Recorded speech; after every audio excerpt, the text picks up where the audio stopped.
저에게 자녀분들 수학 공부에 대해서 딱 하나만 질문하라고 하면 어떤 질문을 하실 거예요? 아마도 등등 문제집에 대한 질문이 제일 많으실 겁니다. 근데 그거 아세요? 무엇을 푸는지보다 훨씬 더 중요한 게 어떻게 푸는지입니다. 오늘 제가 직접 문제집 3종을 예시로 알려드릴게요. 끝까지 봐주세요.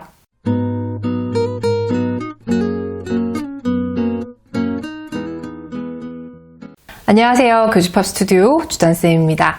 초등 수학 문제집 정말 많습니다. 그리고 좋은 문제집도 많아요.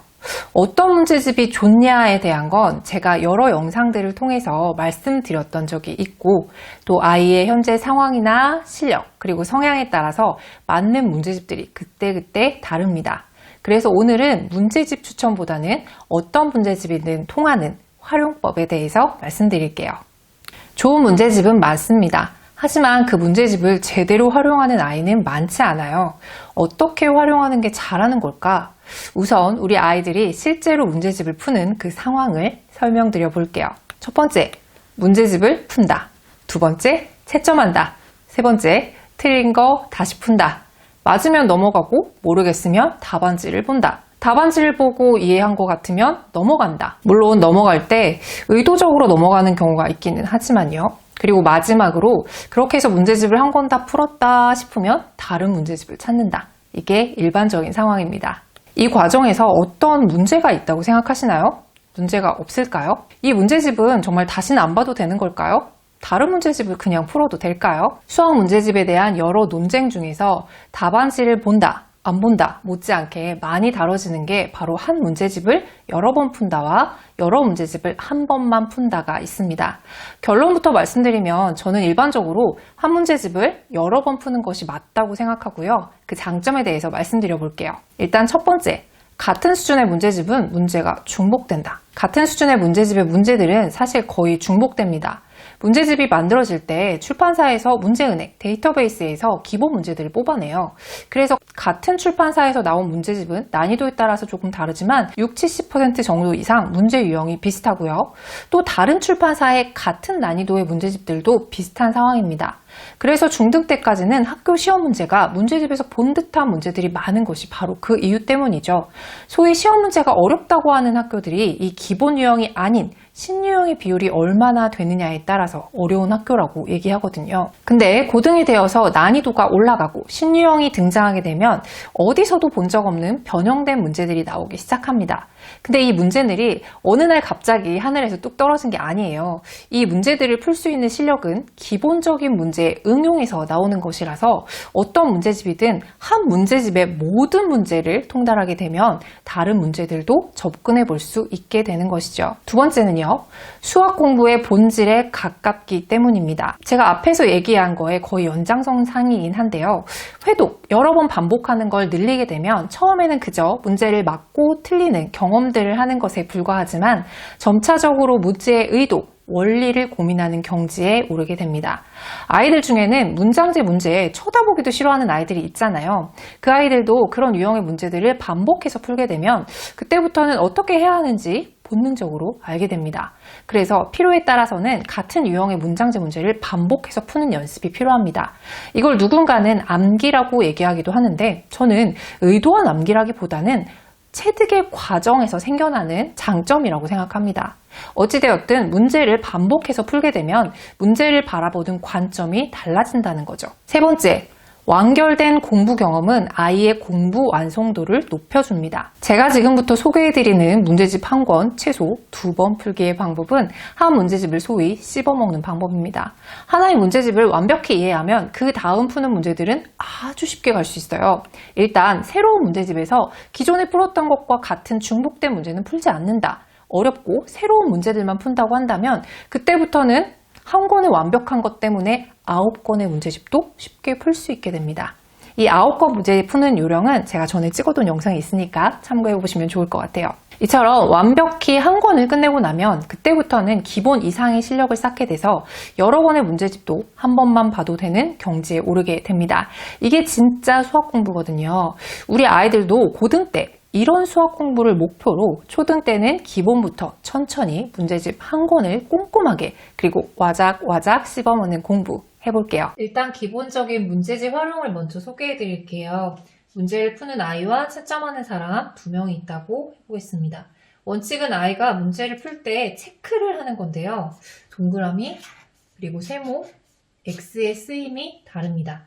동그라미는 자신 있다라는 의미이고요. 세모는 잘 모르겠지만 어쨌든 풀었다. 그리고 X는 아예 모름일의 의미입니다. 이렇게 됐을 때 이 문제들을 채점할 때 이런 상황에서 채점을 할 때 세 문제 모두 맞을 수도 있고요. 세 문제 모두 틀릴 수도 있겠죠. 맞은 문제들은 그냥 넘어가도 될까요? 아니요, 그렇지 않습니다. 이 문제가 1순위, 이 문제가 2순위입니다. 잘 모르겠는데도 맞았잖아요. 아예 모르겠다고 했는데도 맞았잖아요. 그럼 이 두 문제를 안다고 그냥 넘어가면 절대 안 되겠죠. 꼭 이 문제들 점검해봐야 하고요. 틀린 문제들은 어떤 문제를 가장 먼저 풀어야 할까요? 이 문제가 1순위, 이 문제가 2순위, 이 문제가 3순위입니다. 자, 분명히 자신 있다고 했는데 틀렸다는 거는 착각했거나 문제를 잘못 읽었거나 아예 허영일 수 있겠죠. 그리고 세모, 표시했는데 틀렸다는 거는 아리까리 했는데도 틀렸다는 건 모른다는 의미고요. 아예 모른다는 거는 정말 모르니까 가장 마지막에 풀어야 하는 겁니다. 이런 원칙을 일단 기억을 해두세요. 똑같이 동그라미 표시했는데 틀렸고 세모 표시했는데 틀렸고 X 표시했는데 틀린 이렇게 3개씩의 문제가 있다고 해보겠습니다. 자, 이 문제를 다시 풀었더니 이번엔 맞았습니다. 그러면 구멍을 막고요. 맞았다고 표시를 합니다. 그러면 이 문제는 다음번에 다시 풀지 않아도 돼요. 자, 세모 표시를 했는데 다시 풀었더니 풀었습니다. 세모를 막고요. 그리고 이 문제도 맞았다고 표시를 합니다. 자, X 표시인데 다시 풀었더니 이번에는 풀었어요. 자, 그러면 이렇게 막아주고요. 이 문제도 맞았다고 표시를 해줍니다. 자, 여기서 조금 찜찜한 문제들이 있긴 하죠. 얘랑 얘는 일단 1순위, 2순위로 표시를 해두긴 하세요. 자, 요 정도 표시를 해줄게요. 자, 그 다음에 이번에는 동그라미 표시하는데 틀렸어요. 다시 풀었는데도 모르겠습니다. 그러면 동그라미 하나를 더 만들고 넘어가세요. 그리고 세모 표시를 했는데도 모르겠다. 다시 풀었더니 또 모르겠다. 또다시 세모 등장. X 표시인데 다시 풀어도 모르겠다. 또다시 X표 등장. 문제 채점 후에 한 번 더 풀었는데도 못 푼 문제는 구멍을 막지 않고 구멍 하나를 남겨둔 상태에서 다음에 다시 풀 기회가 돌아왔습니다. 자, 이때는 그냥 풀지 말고요. 일단 교과서나 기존에 풀었던 문제집들을 통해서 한번 공부를 한 후에 풀어볼게요. 이번에는 맞았어요. 그러면 이걸 막아주고요. 그 다음 맞았다고 표시를 해줍니다. 자, 세모 표시였는데 마찬가지로 교과서나 기존 문제집들을 공부하고 다시 풀었던 이번에 맞았습니다. 그럼 막아주고요. 그리고 맞았다고 또 표시를 해줍니다. 세모 표시인데 마찬가지로 공부하고 풀었더니 맞았습니다. 이번에 다시 막아줍니다. 자, 그러면 지금 막지 못한 도형들이 있죠. 그럼 얘는 한 번 더 복습을 해줍니다. 이해되시죠? 자, 그럼 여기처럼 처음에 다시 풀었는데 못 풀었어요. 동그라미 하나를 남겨놓은 상태에서 다음번에 풀었는데 공부하고 풀었는데 이번에도 또 못 풀었습니다. 동그라미 하나를 남겨놓은 상태에서 다음 기회가 또 돌아왔어요. 그러면 그때 이번에는 답안지를 참고해서 풀었습니다. 그럼 세 번째 원이 막히고요. 그 문제 맞았다고 표시를 해줍니다. 마찬가지로 처음 문제를 풀었는데 못 풀었다. 그러면 세모 하나를 남긴 상태에서 넘어가고요. 공부를 다시 해서 풀었는데도 또 못 풀었다. 세모 하나를 더 남기고 다음 기회로 넘깁니다. 이번에는 답안지를 보고 풀었는데 이번에는 풀었네요. 그 다음에 맞았으니까 막아주시고요. X표도 마찬가지입니다. 다시 한번 풀었는데도 모르겠어요. X표시 하나를 남겨놓은 상태에서 다음으로 넘어가고 이번에 공부를 또 했는데 이번에 또 못 풀었어요. 그러면 또 X표시 하나 남겨놓은 상태에서 다음으로 넘어갑니다. 이번엔 답안지를 보고 풀었더니 이번엔 맞았어요. 이렇게 표시해주고 맞았다고 표시를 해줍니다. 그러면 지금 막히지 않은 도형들이 2개씩 있죠. 얘네는 2번 더 복습을 해주는 겁니다. 근데 이런 상태에서도 더 이상 맞지 못했다. 그럼 그 문제는 일단은 포기하세요. 다음 과정에서 다시 돌아와서 풀어도 되고요. 이 문제는 우리 아이가 모르는 문제로 연구 박제해도 좋을 것 같습니다. 어찌됐든 여기서의 포인트는 못 풀 때마다 새롭게 도형이 생긴다는 점이고요. 풀었을 때는 도형이 막힌다는 점입니다. 그리고 모든 도형이 막힌 표시가 될 때까지 복습을 해줘야 한다는 얘기인데요. 원 하나가 막히는 상황에서는 총 2번만 풀어도 되고요. 도형 2개가 생긴 상태에서 막혔을 때는 총 4번 정도 더 푼 효과가 있습니다. 그리고 도형이 3개인 상태에서 모두 막히게 하려면 총 6번 정도 푼 효과가 있어요. 자, 문제집 하나를 풀었는데 문제를 완벽하게 풀 때까지 최대한 6번까지 문제를 풀 수 있다라는 거죠. 이렇게 되면 오답 봉투에 들어갈 문제를 뽑아내기가 매우 쉬워집니다. 어떤 문제가 들어가면 좋을까요? 저는 2단계나 2단계에 있는 문제들이 들어가는 것이 좋을 것 같아요. 그리고 복습할 때도 용이합니다. 구멍을 다 채울 때까지 복습을 하는 거기 때문에 구멍이 채워지지 않은 문제들만 찾아서 복습을 하면 되겠죠. 어찌됐든 가장 간편하게 동그라미, 세모, X 표시의 도형을 채우는 것만으로도 충분히 여러 번의 회독이 가능합니다. 문제집을 이렇게 3권 준비했습니다. 다 아시는 문제집들이죠. 첫 번째는 교과 문제집, 그리고 두 번째는 사고력에 가까운 심화 문제집, 그리고 세 번째는 문장제 서술형 문제집입니다. 센의 활용을 한번 볼게요. 이렇게 펼쳐보시면 A, B, C 단계에 있습니다.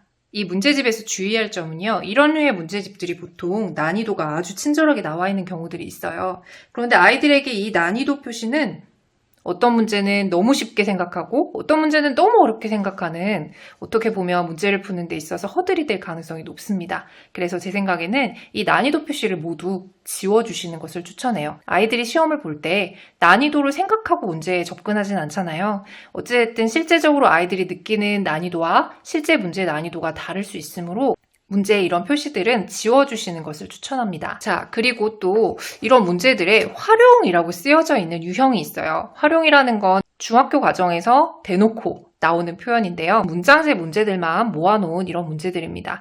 문장새 문제들은 서술형 문제가 아니더라도 아이들이 서술형으로 풀어보는 연습이 필요해요. 이렇게 서술형 평가 유형이라고 따로 나와 있는 그런 파트들도 있지만 우리 아이들이 평소에 문장새 문제와 서술형 문제를 가깝게 느끼고 연습을 하기 위해서는 이런 문장새 문제들을 자발적으로 서술형으로 풀어보는 것이 매우 중요합니다.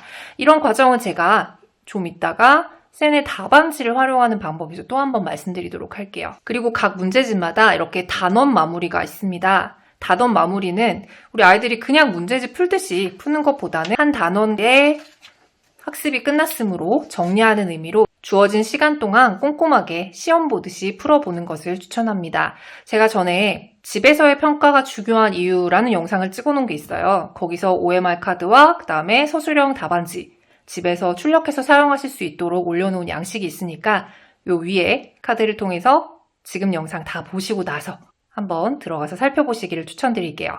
그리고 보통 이런 교과 문제집 뒤에는 이렇게 학업 성취도 평가라고 해서 찢어서 사용할 수 있는 시험지가 붙어있는 경우가 많습니다. 저는 이 부분은 나중에 이 문제집을 모두 회독하고 나서 마지막으로 한번 점검해보는 용도로 사용해보는 것을 추천합니다. 그러니까 이 문제집을 다 풀었다는 것은 문제집 한 권을 완벽하게 문제집 책거리 하기 전에 마지막 점검으로 풀어보시길 바랍니다. 교과 문제집의 답안지 활용하는 방법을 알려드릴게요. 이런 해설지의 장점 중에 하나는 이렇게 빠른 정답이 실어져 있는 경우가 있다는 겁니다. 풀이 과정을 그대로 베끼거나 참고할 수 없게 답만 쓰여져 있기 때문에 이렇게 답안지가 형성되어 있는 경우에는 아이에게 스스로 채점을 넘겨보시는 것도 좋은 방법입니다. 그리고 이렇게 서술형 문제에는 예시 답안이 쓰여져 있어요. 왜 예시 답안이라는 표현이냐면 항상 이렇게 써야만 정답이 아니기 때문입니다. 이런 식으로 쓰는 게 올바른 서술형 풀이 방법이고 참고하여라 라는 얘기고요. 채점 기준에 맞춰서 어떻게 작성을 했는지 순차적으로 나와 있어요. 그래서 우리 아이들이 평소에 서술형 풀이 연습을 하게 될 때는 이런 문제들에서 어떻게 답안지를 전개했는지를 참고하면서 서술형 연습을 하면 좋습니다. 그리고 어떤 부분에서 감점을 주는지 채점 기준을 통해서 우리 아이도 실제로 서술형 문제를 풀 때 어떤 점을 주의해야 될지 파악을 할 수 있겠죠. 그리고 재미있는 점은 여기 보시면은 틀리는 이유와 해결 방안이 쓰여져 있습니다. 단연간에 센이라는 문제집에서 아이들이 많이 틀리는 문제 중심으로 이렇게 힌트를 보면서 어떤 부분에 주의해야 이 문제를 제대로 풀 수 있는지 힌트를 주는 건데요. 흔히 우리가 답안지를 참고를 할 때 이런 부분들을 그냥 넘어가기 굉장히 쉽습니다. 그런데 이런 부분들까지 꼼꼼하게 챙겨주면 답안지를 정말 확실하게 알고 넘어간다고 할 수 있겠죠. 두 번째, 문제 해결의 길잡이입니다. 자, 이거는 원리편과 심화편이 있는데요. 저는 이제 조금 난이도가 있는 심화편을 일단 가지고 왔어요. 보통 이제 사고력 문제집과 심화 문제집, 그리고 교과 문제집, 이것들이 다 혼재되어 있는 문제집이라고 보통 평가를 받습니다. 문해의 길 같은 문제집의 장점은 이런 거예요. 일단 이렇게 앞부분에 개념 총정리라는 곳이 있습니다. 이 수화 연산 영역에서 우리 아이들이 꼭 알고 넘어가야 할, 5학년 1학기에 꼭 알고 넘어가야 할 내용들이 꼼꼼하게 정리가 되어 있는데요. 물론 약간씩 설명이 부족한 부분이 있기는 하지만 이 부분은 우리 아이 이렇게 심화 문제에 들어가기에 앞서서 개념들을 정확하게 기억하고 있는지, 제대로 설명할 수 있는지 하나하나씩 아이와 함께 문답 형식으로 평가를 해볼 수 있는 곳입니다. 학부모님이 질문을 해주시는 거예요. 자연수의 혼합계산에서 덧셈, 뺄셈, 곱셈, 나눗셈이 섞여 있을 때 어떤 기준으로 계산을 하는 것이 맞는지 아이에게 한번 말로 설명해봐라, 글로 설명해봐라, 이런 식으로 제안을 하실 수 있겠죠. 그래서 아이들이 그런 부분에 하나도 빠짐없이 대답을 잘 한다면 심화 문제를 제대로 풀 수 있는 상황이라고 보셔도 좋을 것 같습니다. 그리고 문해의 길은 총 8개의 전략으로 나눠서 이렇게 문제들을 그 안에 실어놨는데요. 저는 이 전략 하나하나를 읽어보는 게 굉장히 크게 아이들한테 도움이 된다고 생각을 합니다. 첫 번째 전략인 식을 만들어서 해결하는 이런 방법들은 왜 그렇게 해야 하는지, 그리고 올바른 식을 만들기 위해서는 어떤 방법을 쓰면 좋은지에 대해서 잘 설명해 놨어요. 이런 부분들만 잘 기억을 하고 뒷부분에 그런 내용들을 적용해가지고 연습을 하게 되면 우리 아이들이 여기에 있는 문제가 아니라 일반적인 문제를 만나게 되었을 때도 그럼 이 문제는 식을 만들어서 해결해 봐야겠구나, 또 그림을 그려서 해결해 봐야겠구나, 표를 만들어서 해야겠구나, 이런 식으로 평소 풀었던 문제들의 전략을 활용할 수 있게 됩니다. 그리고 이렇게 보통 심화 문제들이 나오는 경우에 문제가 어렵기 때문에 옆에 힌트들이 나와 있는 경우가 많아요. 그런데 저는 이 힌트는 일단 아이가 처음 문제를 풀 때는 보지 않도록 가려주시는 걸 추천합니다. 그리고 나서 이제 문제를 도저히 실마리를 해결하지 못하겠다, 풀어나가지 못하겠다라고 할 때는 하나씩 힌트를 개방을 하시는 게 좋을 것 같고요. 만약에 문제를 못 풀어서 답안지를 봐야 할 때도 이것들을 뒤에 있는 답안지 설명과 함께 연결지어서 어떻게 전개해 나가는 것이 좋은지 아이가 스스로 파악할 수 있도록 힌트의 하나로 활용하시면 좋겠습니다. 그리고 이렇게 제일 뒤에 해결 전략 완성하기라는 곳이 있는데요. 이런 문제는 하루에 딱 한 문제, 제가 앞서서 영상에서도 10분 동안 심화 문제 하나 고민해보기, 이런 식으로 아이들한테 쪼개서 학습하는 걸 추천드렸잖아요. 그럴 때 이런 문제 하나를 하루 동안에 도전하게 만드시는 것도 아이들이 문제 하나를 완성하고 집중하는 데 있어서 도움이 됩니다. 그리고 이런 문제를 풀 때 하나 정도 더 해줬으면 좋겠는 게 꼭 노트에 풀어보게끔 시켜주시는 게 좋아요. 여기 공간이 넓은 것 같지만 생각보다 여러 가지 생각들을 적다 보면은 좁을 수도 있습니다. 줄글로 되어 있는 노트는 처음에 아이들이 줄에 맞춰가지고 써야 된다는 부담감이 있기 때문에 연습장처럼 되어 있는 그런 노트를 가지고 처음에는 연습하시는 것이 더 좋아요. 문해기 심화편의 실천편 같은 경우에는 총 이렇게 65문제가 숨겨져 있습니다. 자, 이 부분도요, 주의하실 것은 하루에 한 페이지 정도씩, 3문제 정도씩 적게 풀도록 하시는 것이 좋고요. 이 위에 어떤 전략을 이용해가지고 이 문제를 풀어라 라고 쓰여 있는데 이 부분을 아까 전에 센의 난이도를 지웠던 것처럼 지워주시는 게 좋습니다. 그리고 아이한테 문제를 풀면서 적어보게 만드시는 거예요. 이 문제를 풀 때는 어떤 전략을 사용했는지, 그래서 나중에 실제로 적은 내용과 이걸 비교해보면서 실제로 문제 접근이 올바르게 되었는지, 그리고 우리 아이가 이것과 쓰여져 있는 것과 다른 방식으로 전개를 했는데도 정답을 잘 찾았다면 문제를 다양하게 풀 수도 있겠구나 라는 것들을 알려주는 것도 굉장히 좋은 공부입니다. 그리고 뒤에 이렇게 경시 대비 평가가 있는데요. 이거는 시간을 내서 꼭 제한 시간 동안에 아이한테 집중해서 정말 경시대에 나갔다는 마음으로 한번 풀어보게 시키는 것이 좋습니다. 이거를 할 때도 OMR 카드랑 서술형 답안지 같이 병행해서 사용하게 하시면 정말 시험 상황처럼 아이가 긴장하고 풀 수 있겠죠. 문해길 같은 이런 문제집의 답안지에서는 이런 것들을 참고하면 좋습니다. 일단 각 문제 답안에 문제 분석과 풀이라고 쓰여져 있어요. 그래서 구하는 것이 무엇이고 주어진 조건이 무엇인지를 적어볼 수 있게 되어 있는데요. 이 해설지를 어머님이 보시고 아이한테 이 문제는 구하는 것이 무엇이고 주어진 조건이 무엇인지 한번 써보게 시키시는 거예요. 그리고 나서 어머님이 아이가 잘 썼는지 확인을 해볼 수 있는 좋은 문제 유형입니다.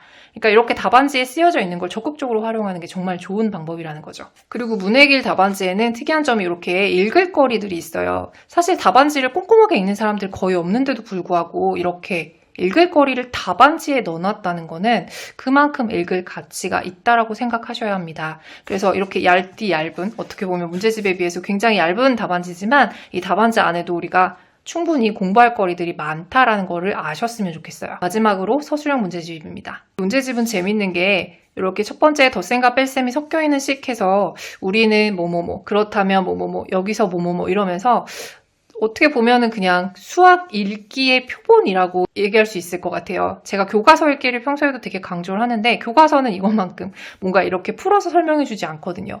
뭔가 이렇게 풀어서 우리가 이 주제에 대해서 어떻게 이해하면 좋은지 쭉 줄글로 되어 있기 때문에 아이한테 빈칸도 채워가면서 이걸 꼼꼼히 읽으면 이렇게 덧셈과 뺄셈이 섞여 있는 식은 이런 전략으로 우리가 해결해야겠구나라는 거를 또 배울 수가 있고요. 문제 구성이 이렇게 먼저 예시를 보여주고 따라 푸는 방식으로 되어 있어요. 쌍둥이 문제라고 보통 얘기를 하죠. 그래서 여기서도 따라 푸는 거 물론 좋기는 한데 처음에는 가리고 문제를 풀어보도록 하고 그리고 보고 다시 풀어보고 비슷하게 이쪽 다 가리고 나서 여기를 또 제대로 풀어보게 하는 방식으로 가림으로 인해서 몇 번씩 반복 복습할 수 있는 좋은 문제 유형입니다. 그러니까 이렇게 활용하시면 좋고요. 해설지 같은 경우에는 이렇게 문장으로 되어 있는 것들을 어떻게 식으로 표현하면 좋은지 이렇게 조금 직관적으로 설명이 되어 있어요. 그래서 평소에 문장제 문제를 식으로 전환시키는 과정이 어려운 아이들은 이렇게 답안지에 나와 있는 이런 풀이를 잘 활용하면 이런 것들을 연습해서 따라하는 연습을 하면 충분히 잘할 수 있습니다. 마지막으로 단계별로 문제 해결 능력을 키우자라는 문제 하나가 마지막에 있는데요. 그 부분에 대해서 이렇게 단계별로 풀이 과정이 잘 적혀 있어요. 이거를 한번 참고는 하되 우리 아이가 적은 답안지와 비교해 보는 것도 굉장히 큰 공부가 됩니다. 보통 처음에는 이런 문장제 문제, 서술형 문제 풀이가 익숙하지 않아서 이런 해설지를 참고하는 게 좋지만 나중에는 우리 아이가 직접 쓴 내용들을 이렇게 해설지와 직접 비교를 해보면서 더 좋은 방식이 무엇인지를 한번 생각해보는 것도 좋은 공부가 돼요. 오늘은 여기까지입니다.